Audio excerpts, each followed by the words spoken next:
What's going on, baby? Detroitzilla here in the flesh, and I got a lot to say. You already know the title, you already seen it.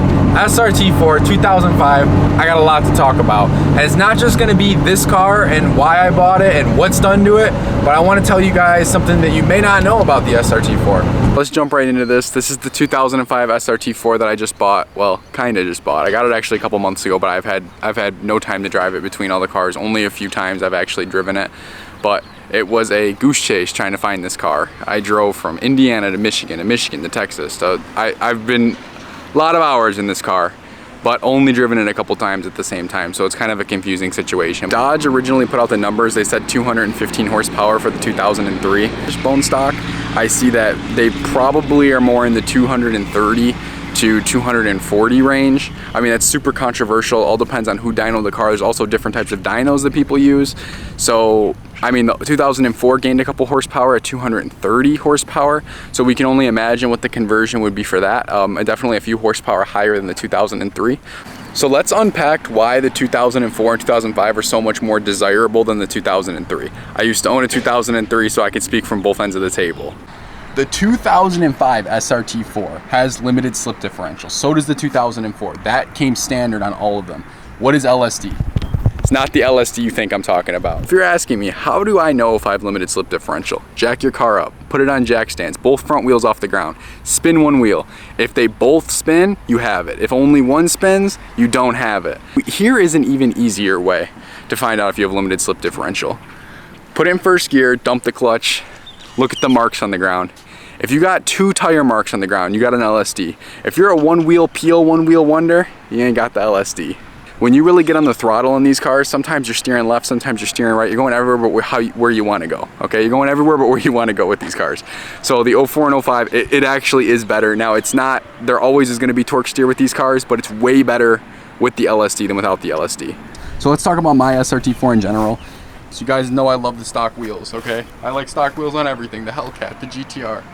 I buy OEM wheels. Listen, if I get a car and it doesn't have stock wheels, I buy the stock wheels and put it back in the car. Does it look the best? No, it just has a clean look, in my opinion. I always think stock wheels has the cleanest look. Are there wheels that look better? 100%. Are there certain applications where you actually need different wheels? Such as you're going to the drag strip and you want to, you know, some sticky Mickey 305. Well, not for this car, but if you want some radials or something, you need a wider wheel, that's cool. If you got a wide body kit and you need 15 wides, that's cool. But in regards to this car, I love the way the stock wheels look. Headlights are aftermarket, tail lights are aftermarket. Got the new plate too, little SRT, fits the car. This is the littlest SRT. Now some of you are gonna say, well, what about the Crossfire? What about the SRT6? Do those even exist? I've only seen one of them. Put 5 of them next to each other. If you can find me 5 and put them all next to each other, I'll believe it's real. But until then, we're counting out the SRT6 and we're saying the SRT4 is little SRT. Plus I wanna see a weight on those cars. Since it's a Mercedes design, I bet that it weighs more than the Neon because the Neon only weighs 2,900 pounds. Is it bone stock? No, it's not bone stock. Anybody who knows these cars know how they've been abused, they've been used, they were totaled, caught on fire, sideswipe, rear end, head-on collision, brick wall, flipped over. I mean, there just isn't many left. And to find one that had a stock exhaust, this car is a 100% stock exhaust from the factory, that tells me that the 3 previous owners before me, took care of this car. They loved this car. This was probably a weekend driver for them, fairly low miles. So like I said, this car does have a factory exhaust. Now there was no mufflers from the factory, but this car still has a catalytic converter, all the O2 sensors, no O2 light, nothing like that. So I'm gonna throw a clip of the idle in. It sounds mean still.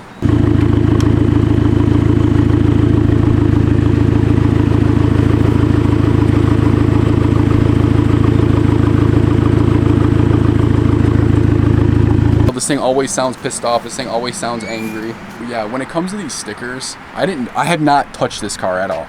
This sticker, I'm gonna insert a better picture of it, and they're on both windows. Dang. Hold on. Dang. And then driver gallery. So people have been asking, what's going on with the trunk? Why is it purple? Is this your old SRT4? My old SRT4 did have a wrapped purple trunk. This is not my old SRT4. My last one was an 03. This trunk is not wrapped. This is paint. So it has the same pattern as like a bandana. It's gonna be kind of hard to show you guys on camera, but it has the bandana print. It is airbrushed, and just the trunk is like this. Now this car was completely repainted last year. If you walk around the car, you can see that it shifts into purple. I mean, it's really hard to get in the camera. Cameras just never do it justice. But the black goes into like a midnight purple. That badge is aftermarket, that badge is aftermarket. It's got a Viper, it's got an SRT badge. The SRT badge from the trunk is removed. So in regards to modifications, intake, as you guys can see, the giant chrome intake, and there's no air box. There's a big missing gap there. The intake, a few of these radiator hoses they look very, very new. I mean, even that zip tie looks new. So when you got new zip ties, you know you're in good shape. Coil pack, got new spark plugs. But performance-wise, intake, fuel system, I know for sure the fuel pump's huge. I have to prime that guy once or twice before it wants to get going. I'm not sure if it has different injectors. I have not unpacked this car enough. What I do know is it's tuned on 93 gas. It took 93 from the factory, but it's tuned on 93 gas. This car was tuned by one of the famous shops in Houston. I forget exactly what the shop name is. I'm so bad with that. But this thing is mean. It's not as fast as my last one, but this car's by no means slow. The only thing this car needs off rip is a good wash. If you can see, I got some leaves sitting in there. I got some dirtiness under the hood. I got some dust all over the car. Some tree sap on the back window. I got some watermarks all over the car. You don't see too many Neons that don't have an engine light on, you know, some kind of engine code. Lord help me. I don't want to say that now and then I start driving this thing and it throws an O2 sensor or something. So let's talk about the suspension. If anybody knows Neons, they know that, gosh, the stock suspension, fun to drive, good ride, but it looks horrible. So this does not have the stock suspension. The stock suspension, the nose would be a little bit higher than it is, and the rear end would be sitting up way high, almost like a truck. It's like a reverse Carolina squat. I had my last SRT4 on stock suspension the whole time. It was not it. Now this car's on coilovers. What I will tell you about this, they're not fully slammed out. Another thing that I will say, the ride quality is not great. It feels like a track car. When you hit a bump, the bump hits you. You know what I'm saying? I'm tall. I'm 6'4". I fit in the car perfectly. But when I hit a bump, my curls do kiss the headliner. That's all I'm gonna say. So, what I could recommend is if you don't care about how the suspension looks and you just love the car and you want to, I want to take it to the track. I want to kind of daily it. I don't really want that kind of suspension. Stick with the stock suspension all around. I keep going back and forth under this tree into the shade because it's already over 100 degrees. It's 8 o'clock in the morning. My camera's already overheated. So I'm trying to get the car in the frame still. Bear with me. This isn't my first Neon.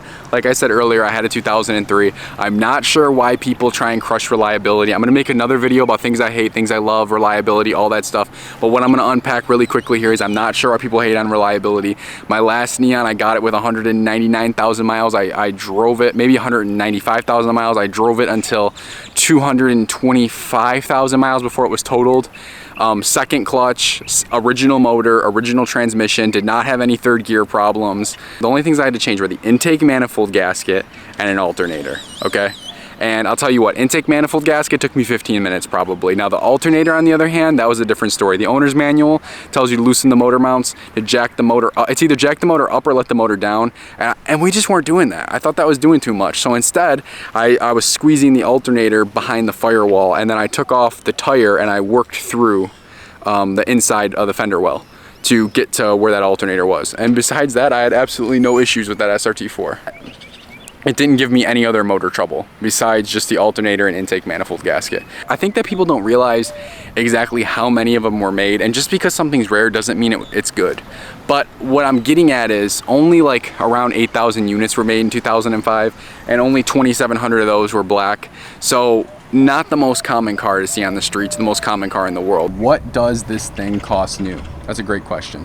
Well, Neon's new, they said were about 20,000, but if you added on all the options on the sticker, the sunroof, this, that, and the other, and you started getting into all that, you'd probably be closer to 30. I double checked with my boy Sean. He's everything Neon.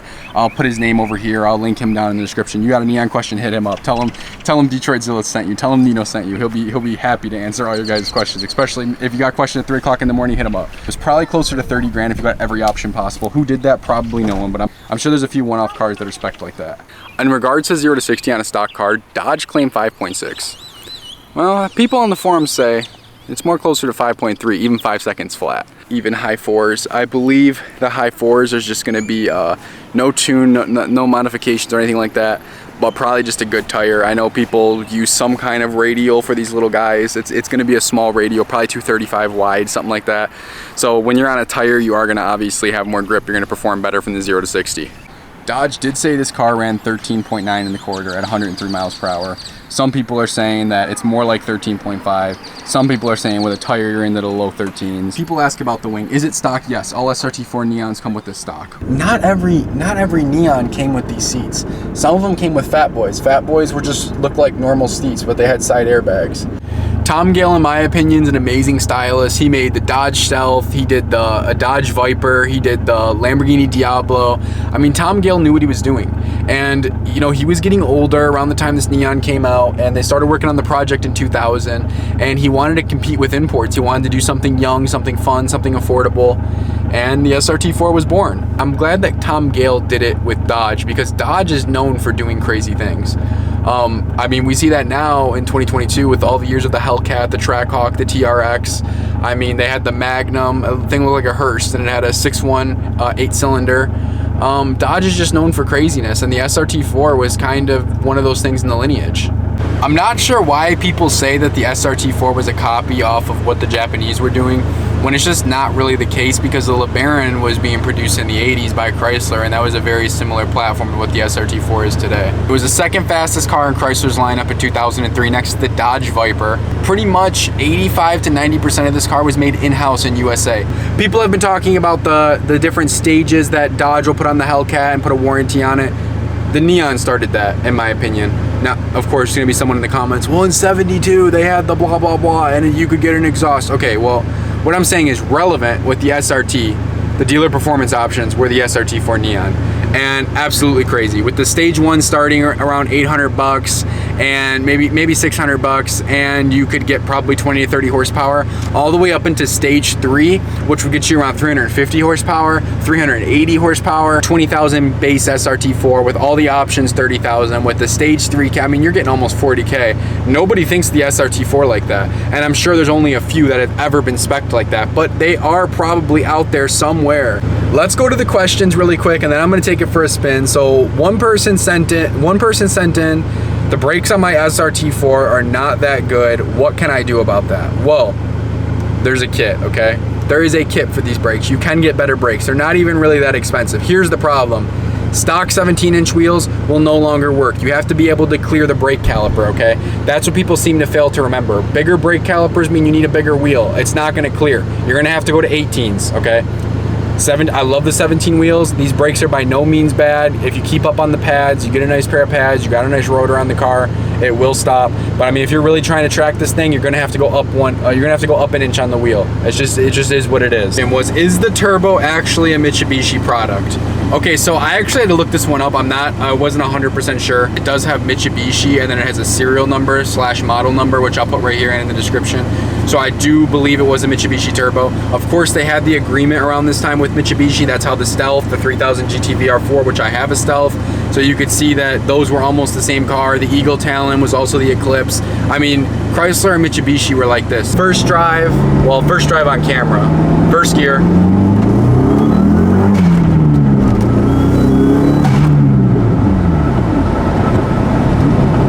Okay, this is what I will say about driving a Neon, okay? You don't expect it to really pull that hard, okay? You don't expect that boost to kick in. Okay, on some turbo cars, this is what I'll say. It's boost, boost, boost, boost, boost. With the Neon, it kind of just, boom, the boost kicks in and you feel it. And if you're in first, second, or third, you'll probably let those tires rip. I'm gonna throw up a video. I'm gonna put a GoPro on the front of the car, and I'm gonna throw up a video so you guys can hear what the blow-off valve sounds like. So